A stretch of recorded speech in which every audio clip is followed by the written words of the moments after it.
To effectively manage the pediatric airway, it is important to consider some unique attributes of a child's airway. These illustrations of an adult, child, and infant show that the airways of children and infants are considerably smaller and shorter than that of adults. The adult larynx is cylindrical, with the narrowest opening at the level of the vocal cords. In contrast, the larynx of infants and young children taper into a funnel shape. The airway continues to narrow below the vocal cords to the cricoid cartilage, which creates a non-distensible ring around the airway. In infants and toddlers, the larynx is positioned more superior and anterior compared to adults. In addition, the tongue and epiglottis are relatively large, and prominent vagal tone predisposes to bradycardia.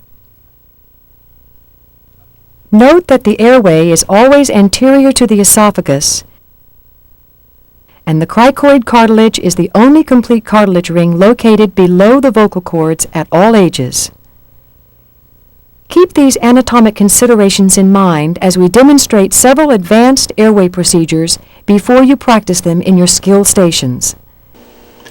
Let's continue with a review of the anatomy of the pediatric airway. In this view, we can see the large U-shaped epiglottis clearly in view.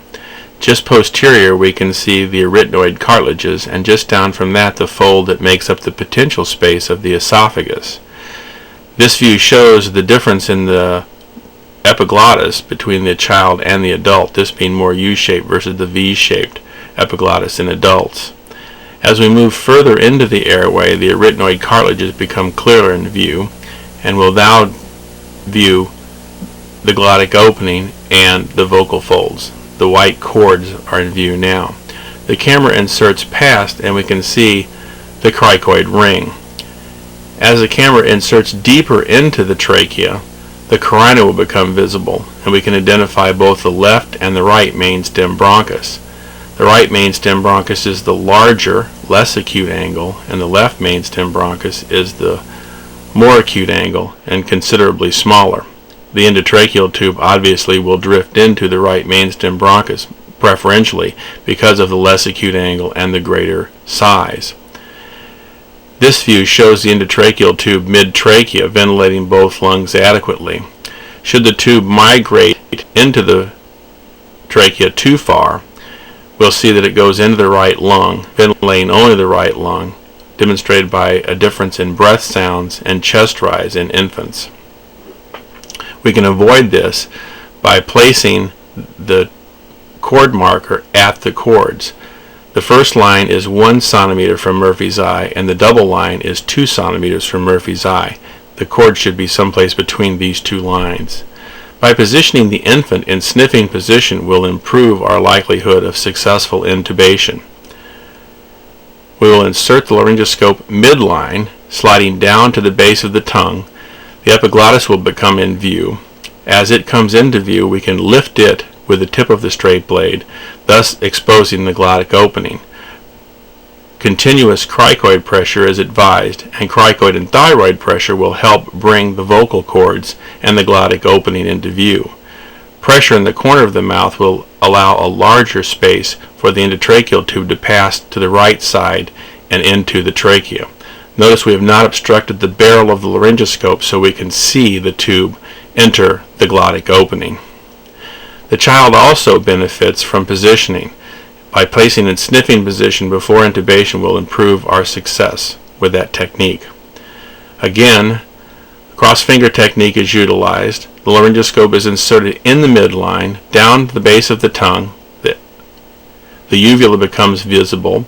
As we slide down, the epiglottis is now visible, picked up by the tip of the endotracheal or of the laryngoscope, and the glottic opening comes in view.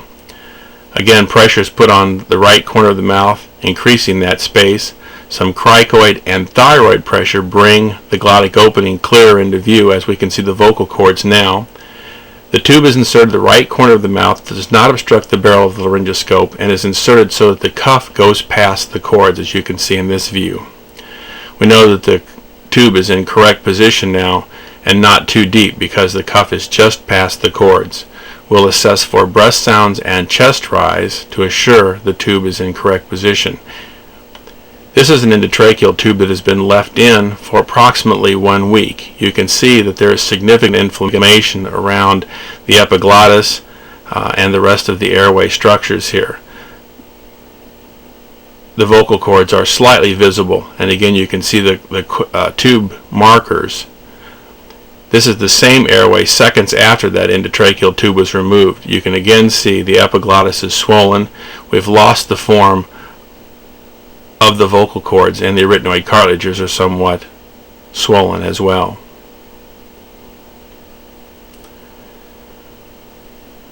Several techniques to avoid during endotracheal intubation are rocking back onto the teeth. Another technique to avoid is the technique of completely inserting the blade as far as it will go and then dragging back. That technique has been associated with fractures of the arytenoid cartilages and loss of voice for the lifetime. Again, in reviewing the technique, the laryngoscope blade is slid down the back of the throat so that the epiglottis is brought into view, epiglottis is picked up, the tube then is in the glottic opening has been visualized, the tube is inserted the right corner of the mouth, and then auscultation occurs to assure that the tube is held in place. We hold the tube at the mouth with 2 fingers to assure that it does not remove, and then confirm tube placement with an exhaled CO2 device or an end-tidal CO2 monitor.